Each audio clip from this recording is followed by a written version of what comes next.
Hello, everyone. Welcome to Barca News. It is September 18th, 2024, and Barcelona will be monitoring up close two of Monaco's players during tomorrow's Champions League match. Also, it's been revealed more of Hansi Flick's working habits that have improved the performance of the team. And finally, Barcelona have met with Nike to continue negotiations. We have a lot to discuss, so let's begin.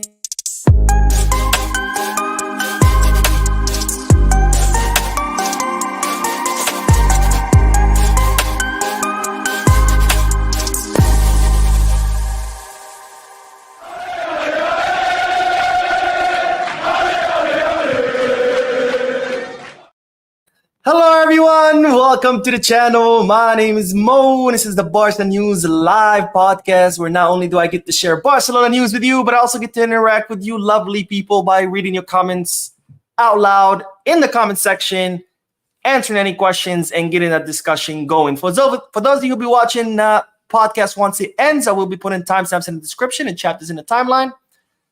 And as always, don't forget to hit the like button, subscribe to the channel, drop a comment. If you are looking for any Barcelona jerseys or merchandise, make sure you hit the Give Back Goal Kits or Fanatics. And if you are looking to place any sports bets, make sure you hit the Bet Us. All links are down below in the description. If you click on them, not only would you be helping the channel, but you'll be helping yourself because you do get access to some pretty good, cool offers and deals that you wouldn't get access to if you did not have the link. Anyways, let's start with the news because, ladies and gentlemen, the long-awaited day is here. The Champions League is finally back. And tomorrow, Barcelona will face off against Monaco in this Champions League new format. As you know, Barcelona will play a total of 8 matches in this group stages. Not really group stages, like a mini league. Barcelona will play against 8 opponents, 8 total matches. You only get to play against the same opponent once. 4 of those matches will be at home. The other 4 will be away. Of course, tomorrow's match against Monaco is an away match, so will be played in the Principality of Monaco. And then once the 8 matches are over, the 8 teams with the most points will officially qualify to the round of 16. With the next 8, they'll have to play a playoff in order to determine which one of them qualifies to the round of 16. And finally, the bottom 8 will get eliminated out of the Champions League. Now, I'm very excited for the Champions League that it's finally back, especially since we now have a new coach with Flick. And I'm very excited to see what the team will do in the Champions League since we did have a great start to La Liga, 5 out of 5 matches won. Now, today the team trained for the last time before tomorrow's match, and they did it at home. That's something that Flick has changed. As you know, usually teams will travel a day before to their away destination and they train at that stadium. Not this time around. The team trained in Barcelona and then later on they flew to Monaco. But during this training, there were several players from the Barca Athletic, including Astralaga, Sergi Dominguez, Andres Cuenca, and the 2 Fernandez cousins, Guille Fernandez and Toni Fernandez, who I told you yesterday that Flick has been counting on a lot. And it was expected that we should at least see one of them in the Champions League. And another player who did the full training with the group was, of course, Ansu Fati, who, as we know, is nearing his recovery. And well, now we do have the official squad list. So we now know which of these players that I just mentioned have actually been called up to tomorrow's match at Monaco. Now, this is the official squad list that has been selected for tomorrow's match and that will travel or have traveled to Monaco. Ter Stegen, Cubarsí, Balde, Iñigo Martinez, Ferran Torres, Pedri, Lewandowski, Ansu Fati. So yes, ladies and gentlemen, Ansu Fati is back on the squad list. Rafinha, Iñaki Peña, Pablo Torre, Marc Casado, Pau Victor, Lamine Yamal, Jules Koundé, Eric Garcia, Astralaga, who, as I said before, did train today, so it looks like he has been called up as well. Héctor Fort, Gerard Martin, Sergi Dominguez, Cuenca, Guillermo, who is Guille Fernandez, and Antonio Fernandez, or otherwise known as Toni Fernandez. So, ladies and gentlemen, both of the Fernandez cousins have been called up to tomorrow's match. It will be very exciting to see whether they get some minutes. Maybe, hopefully. I don't know. I'm very, very excited to see the two of them play with the first team. And also, of course, as I mentioned, Ansu Fati. Ladies and gentlemen, Ansu Fati is officially back. He received the green light today from the medical staff. He is fully recovered. He has fully recovered from that foot injury that he suffered during the preseason after he collided with a teammate during training, which also prevented him from flying to the US for the preseason tour. But now he is fully recovered. He has flown with the team to Monaco, and he will be part of the squad for Barcelona's first Champions League match this season and first Champions League match under our new coach, Hansi Flick. Now, as I mentioned, the team has actually already landed in Monaco. And as I said, they trained today in the morning. And as of 5 p.m., they flew to Monaco. They've already arrived. And in fact, Hansi Flick has already done the pre-match press conference, which he did next to Jules Koundé. And I will cover the press conference in the next video as soon as the podcast ends. Now, very, very excited for tomorrow. Champions League is officially back for Barcelona, and I want to hear you guys' thoughts and opinions. So let me know in the chat section or in the comment section, what do you think? How excited are you for the Champions League's return? And also, what do you think is going to be tomorrow's result? Let me know. As I imagine all of you are just as excited as me to watch Barcelona play against Monaco, who did defeat us in the Jean Gamper Trophy, but of course, that was just a friendly match, so hopefully we'll see the opposite. We'll see Barcelona beating Monaco tomorrow. Now, David Blandon says Barcelona now playing Flicky Taka. Yes, sir. Yes, sir. Harry says, hey, Mo, what's your lineup against Monaco? So the reports are saying that Flick has already chosen his lineup. Of course, we won't find out until tomorrow. If I had to guess, obviously Ter Stegen in goal, Jules Koundé as a right back, Inigo and Kouarsi as our two center backs, Valde on the left. In the middle, we'll probably see in a double pivot, Marc Casado and I'm thinking Pedri.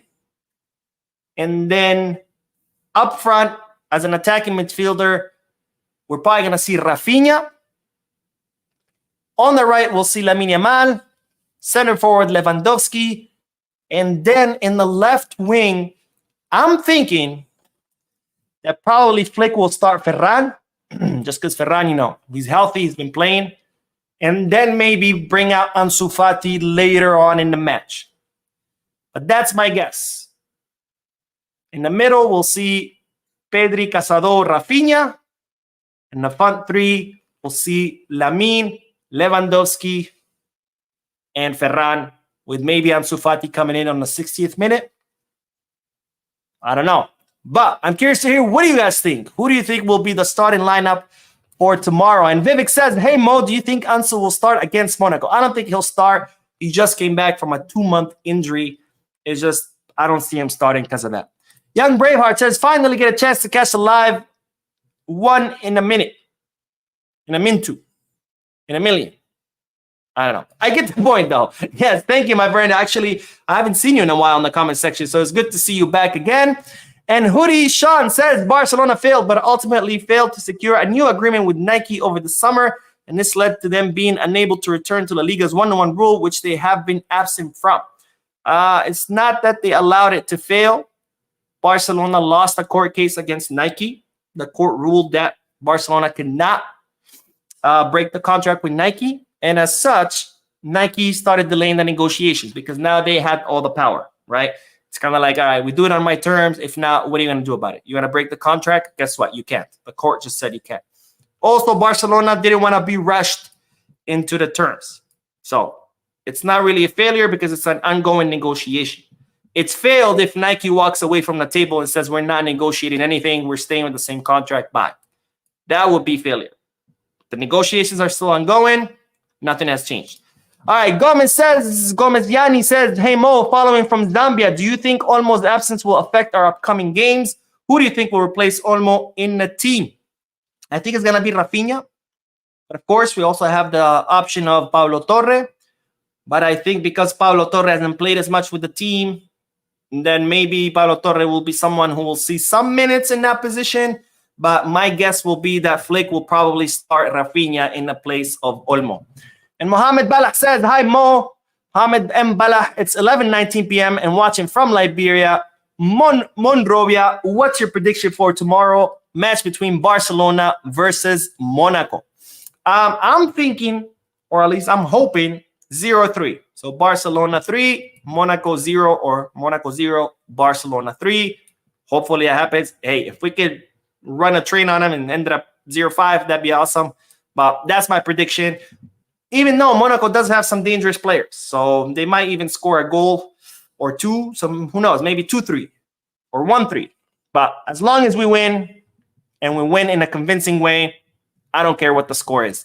Nima says, hey, Mo, are you going to have a live watch along or at least a short live stream during halftime?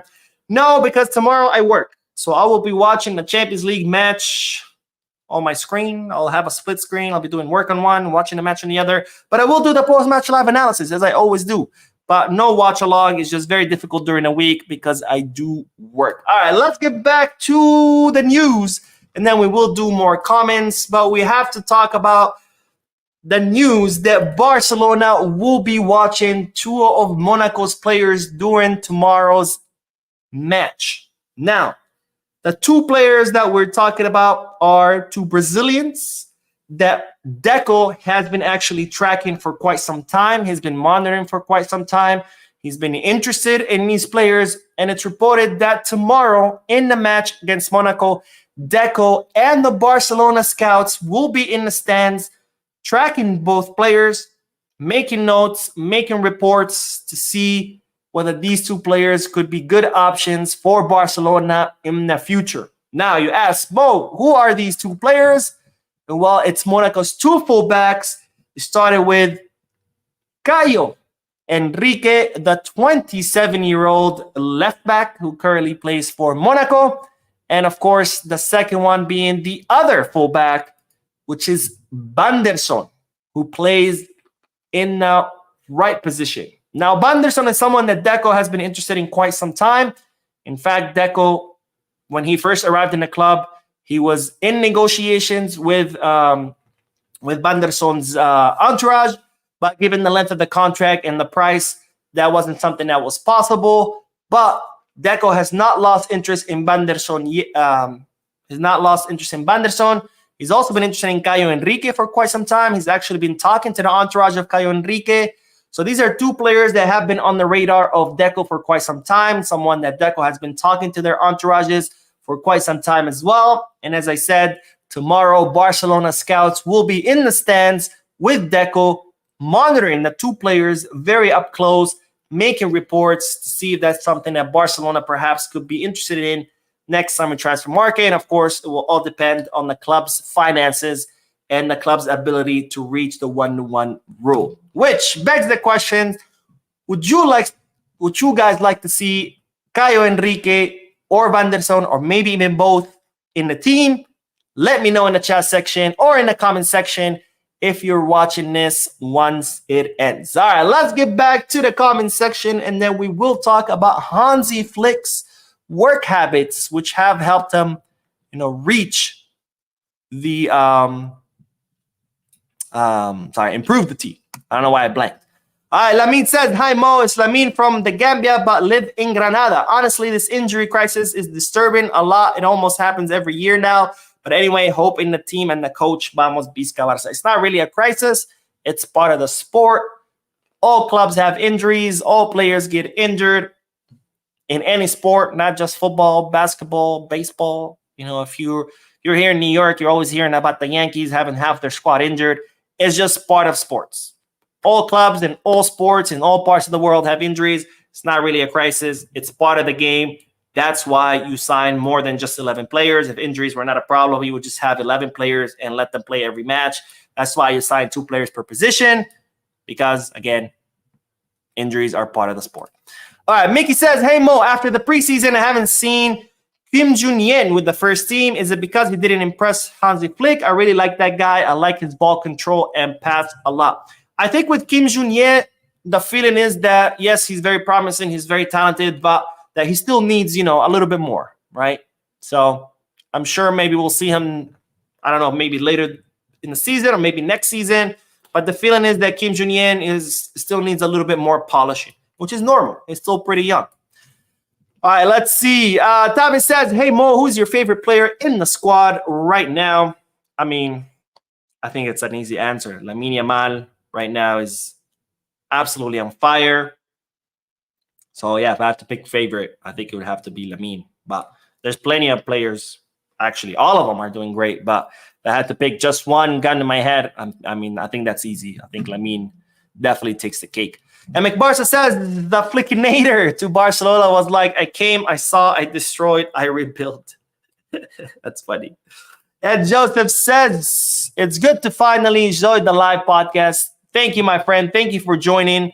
I hope you can join the podcast more often. And Nima says, Mo, you predicted the starting 11, but aside from Ansu, predict who else will get minutes. Okay, fair enough. Fair enough. Let me think.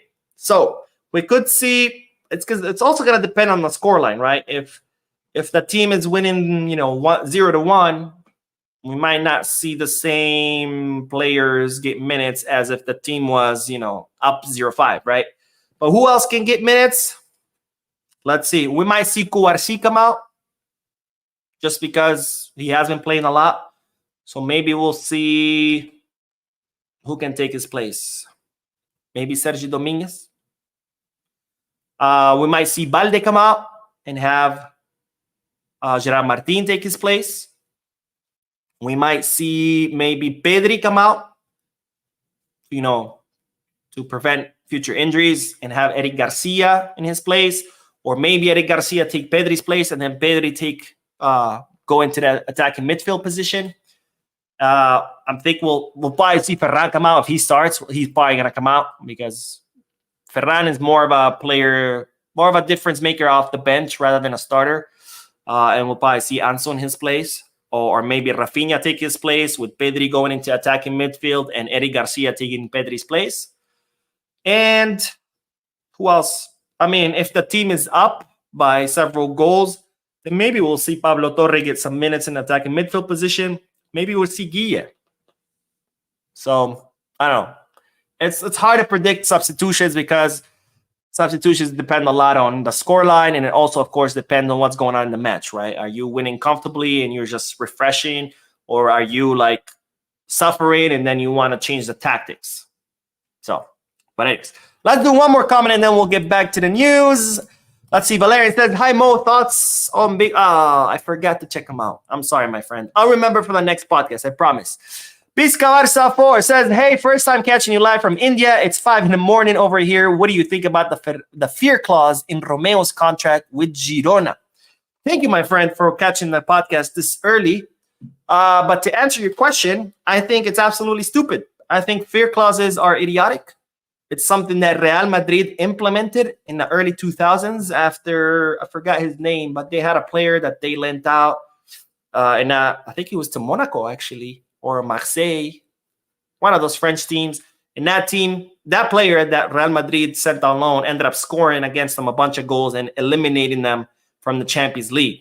So that's when Real Madrid invented the whole fear clause. If you guys don't know what the fear clause is when a club sends a player out for loan, they put a clause in his contract saying that player cannot play against us. So, for example, in Romeo, he has that. He has the fear clause in his contract.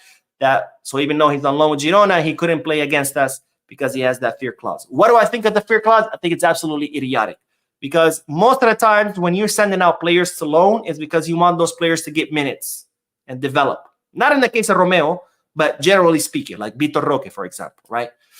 Or, I don't know, Fermín Lopez back when he was on loan, or Alex Valle right now when he's on loan, right? So usually when you send out players on loan, it's because you want them to get minutes so they can get better and come back and serve their purpose, or maybe they want them to get better so their value goes up and sell them. By putting a fear clause, it's kind of counterproductive because you're saying, I want you to go somewhere else to get more minutes, but at the same time, you're restricting those minutes by saying you cannot play both matches against us. And that's just the 2 matches in the Liga. There might be matches in the Copa del Rey, maybe Champions League. That's why I think it's idiotic. It's counterproductive. The second reason why I think it's idiotic, we're FC Barcelona. Are you telling me that FC Barcelona is really worried that Romeo is going to do some damage against us and we don't want to be embarrassed by Romeo doing damage? Like, come on. We're FC Barcelona. We should not be fearful of any player, even if it's our own player, especially if it's a loan player, because if you're loaning him out, it doesn't mean, it means he's not really killing it at your team. So I just think they're idiotic. Plus, like I said, it was invented by Real Madrid. Why are we following in their footsteps? Let them do the idiotic things. Let us do our own thing. But anyways, let's get back to the news, because we do have to talk about Hansi Flick's work habits that have been revealed, which have contributed to the improvement of the team. Now, we've already found out several things that Hansi Flick has done to change things around the club. For example, at the Ciudad Esportiva, or the sporting complex where the team trains, he ordered the club to cover all the walls of the entrance with pictures of Barcelona winning the treble, Barcelona lifting the Champions League, of all these great moments in the history of the club, because he wants the players from the moment they come in to be bombarded with those images, so they are reminded this is one of the greatest clubs in history, and therefore, you're there, you're privileged to be there, and therefore you should, work your hardest and do your best, because you are playing at one of the greatest clubs in history. Another thing that Flick had changed was the teams now have to sleep in the city where they're going to be playing the night before. He did change it for the Champions League, not sure why. For example, against Girona's only like 40 minutes by train outside Barcelona, so usually the team would travel the same day to go play the match, but now he had them travel the day before, so they could sleep at the hotel and they can be in game mode, right? If you're there at the hotel, you're sleeping with all your teammates, you wake up with all your teammates, you go to have breakfast with all your teammates, you're already in game mode before the game even begins, right? Well, we found out a few more things that Hansi Flick has changed. For example, Flick now spends hours and hours going over footage of the specific player with that player. For example, let's say Jules Koundé. Flick will bring out hours and hours of tape of Jules Koundé playing, and he'll sit down with Koundé and go over that tape and be like, look, here you're not running right, here you're not covering right, here you're not tracking back, here you're not doing this. And he spends hours with players to go over their tapes in order to correct their mistakes. Usually coaches do that as far as opposing teams. They'll show the whole team videos of opposing teams and they'll go over it and they'll decide what they're going to do. Sometimes they do it of their own team. They show the video of their own team to the players and they go over things that they did wrong as a collective. But here Flick is spending individual time, one-on-one with his players, going over footage of that player in order to correct the mistakes and teach his players how to improve on an individual basis and then separately as a whole team. Now, another thing that Flick has changed, very, very strict nutrition. Flick has implemented measures of control to make sure the players are following their very strict diets. And that includes daily weigh-ins. The players get weighed every day to see what their weight is, but not only what their weight is, but the composition of their body. How much fat they have, how much muscle, how much water, etc., to make sure that they truly are following their diets to the strictest way possible. Another thing is injuries. He's on top of all his injured players. He doesn't just like, all right, you're injured, go work with the physios, go work with the doctors, come back when you're ready. No, this guy is on top of it, reading the records, talking to the doctors, talking to the physios, and he's getting constantly updated on what's going on with his injured players, where they at in the recovery, how they are recovering, etc. Another thing that Flick has implemented has been the schedule matches of all the teams within Barcelona. He wants to know when each team is playing, not just Barca Athletic, but Juvenil A, Juvenil B, Cadete A, Cadete B. He wants to know the lineups of each team when they play.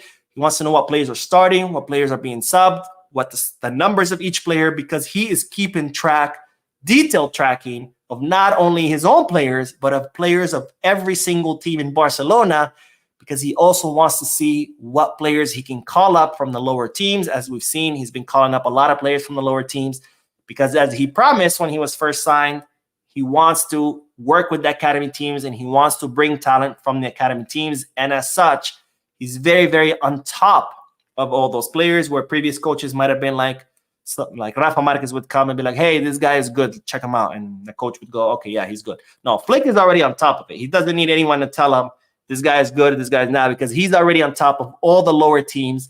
in Barcelona. And in fact, it's been reported that Flick works so hard to do all these things that he is the first one to arrive at the Ciudad Esportiva. He arrives before the security guards. Like, the security guards are not even there, and he's already there. And of course, he is the last one to leave because he wants to be in control of everything, and he wants to be on top of everything. And I think that's one of the big reasons, not the only one, but one of the big reasons why we've seen such an improvement in the team in such a short period of time. All right, let's get back to the comment section, and then we will talk about Nike. Since you guys are always asking me, Mo, what's going on with Nike? All right, let's see. Maxine says, hey, Mo, do you think Barca will do better without Olmo on the attacking mid? I don't think they'll do better. I think they'll do maybe the same. You know, if you can find the right replacement. But I don't know about better because Olmo was doing pretty good. Marcelo says, you're about to hit 100. I know. How excited is that? I think I'm close to 90K the last time I checked. So I'm only 10K away from 100. So if you're watching this and you haven't subscribed yet, hit that subscribe button. My YouTube analytics show me that half of the people that watch my videos are not subscribed.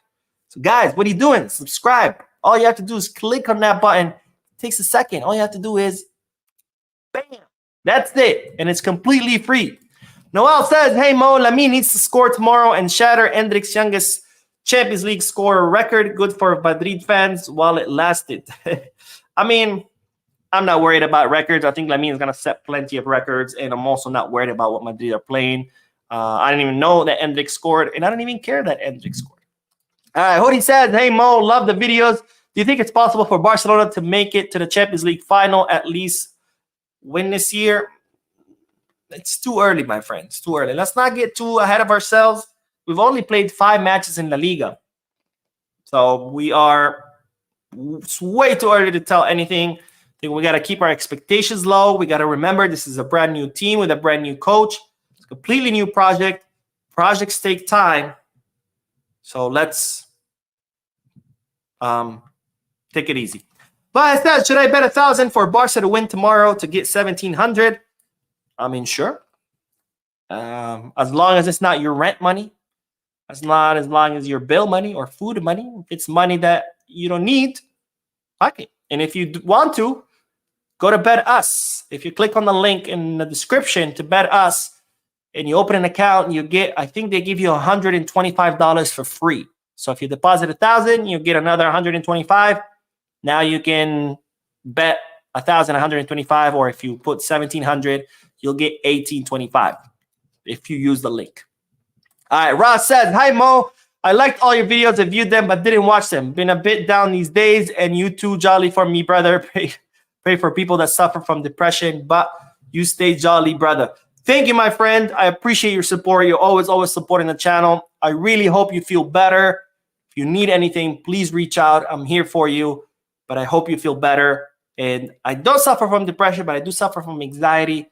I know it's not the same, maybe not as bad, but I know what you mean. You know, mental health is very important, and it's very important that all of us take care of our minds, because the mind is part of the body. You know, when you get sick, you go to the doctor. Why not when you're feeling down? Go talk to someone. It's very, very important. So I hope you feel better, my friend. For any of you watching, if you're feeling down, I really hope you feel better, and reach out because I'm here for you. All right, let's get back to the news, because we do have to talk about Nike, because people are always, Mo, what's going on with Nike? Well, we do have an update, kind of. The update is that today, representatives from Barcelona met with representatives from Nike in order to continue the negotiations of the contract renewal. As you know, Barcelona and Nike have been in negotiations for months, where Nike want to offer Barcelona a 10-year contract renewal, offer around 90 to 100 million euros per season, plus a signing bonus around 125 to 150 million euro bonus season. Now, Barcelona would like more. Barcelona believe that the Barcelona brand is worth a lot more, and that Nike should pay them 120 per season versus 90, so 30 more.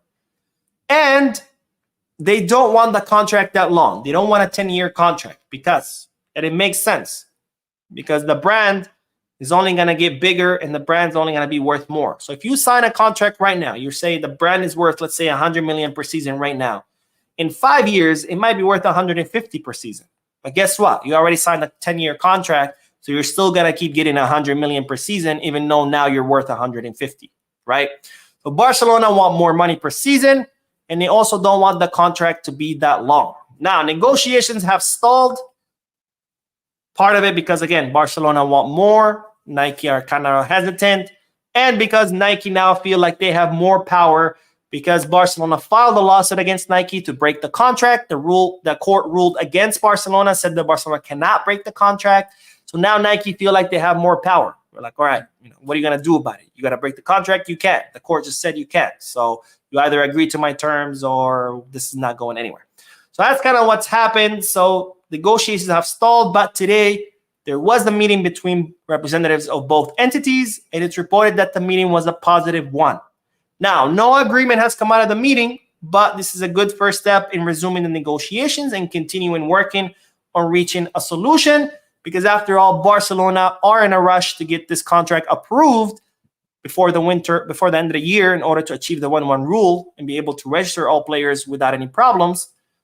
But even though Barcelona are in a hurry to close it, they're not looking to jeopardize the club, right? Like Bartomeu did. In 2018, Bartomeu was desperate. The club was bleeding money. He needed money, so he was just like, all right, whatever. I'll sign whatever you guys want me to sign. Just give me some money. And of course, we know that he signed a horrible contract where Nike were paying Barcelona, I think, close to 30 million per season after all the clauses, because there's a lot of punishing clauses in the contract where Barcelona didn't win La Liga. That money would get reduced from how much Nike would have to pay. If Barcelona didn't win the Champions, Nike would have to pay even less. And Nike was paying 30 to 40 million euros per season, which is incredibly low. So yes, Barcelona are in a rush, but they're not looking to do what Bartomeu did and just rush in to sign anything. They still want to protect the best interests of the club. So negotiations will still go. And as I said, today they met and the meeting was a positive one. So we'll see what comes out of this. Of course, as soon as we have more news, I will be the first one to let you know. But for now, just know that the negotiations are ongoing and it is going to take some time. Superman says, Monaco thinks they will overpower us, but now it won't happen. Hansi Flick is not dumb. He knows what he's doing. Monaco is over for you. Don't get too cocky. I hope so, my friend. I hope so. But, in football, nothing is for sure. So we cannot get cocky either, right? We have to, or the team has to go there with the mentality that they have to win, that they have to play well and do what they've been doing. They cannot go there thinking, oh, it's just Monaco. Who cares? Because that's how you lose matches. Overconfidence is not good either. Kara King says, good night, Mo. Keep up the good work. Speaking of fear clause, Iñaki almost put Xavi's Barca out of the Europa League. I don't know if that's true. I mean, he did have a great game as far as saves, but the only one who could have put us out is Xavi, which he did with his terrible planning and tactics. And Nima says, fear clause has other implications. If the Loni scores against Barca, it might make the fan base against them. For some clubs, Barcelonese can become the difference makers. By the way, it's only 2 games. I think it has to do with just the club not want to be embarrassed. I don't think the fans would ever get mad at a player scoring. Maybe if he scores and he starts celebrating, he kisses the crest of the club he's on loan to, yeah, sure. Or he goes up to the fans and starts taunting them, yeah, I'm sure. But, I mean, I don't think fans would get mad at a player scoring against us because at the end of the day, he's just doing his job. But I think it's just clubs don't want to get embarrassed, and I think it's stupid because if you're confident in your team and you're confident in your players, then no other player should worry you. And Nima says again, Mo, you do not have a wall right behind you. Where's the YouTube plaque gonna go? I'm thinking, wait, this is hard. There you go. I'm thinking either on that shelf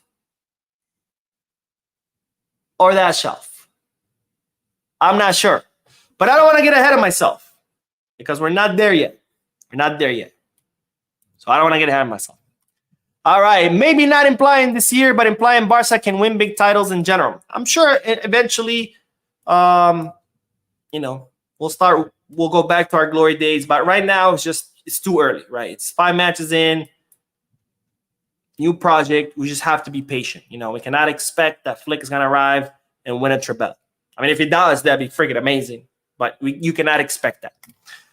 Barcelona News says, in recent years, Barcelona struggled in Europe. Last season's progression to the Champions League quarterfinal stage was their best in a little while. I'm opening a new account for Barcelona News. Yeah, we have struggled. You're right. So hopefully, now under Flick, we can find a way back to European glory. And Yomidara says, hey, Mo, take my word. We are unleashing hell tomorrow in France.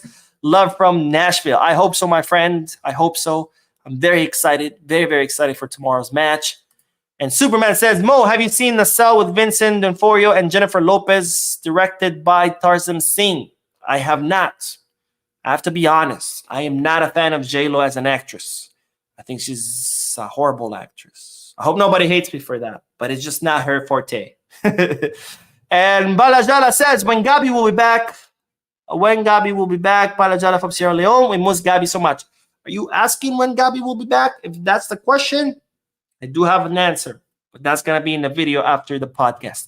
Anyways, that is all the news, ladies and gentlemen. As I just mentioned, I will be uploading a video in a few moments, maybe an hour, maybe 2. So I guess it's not a few moments.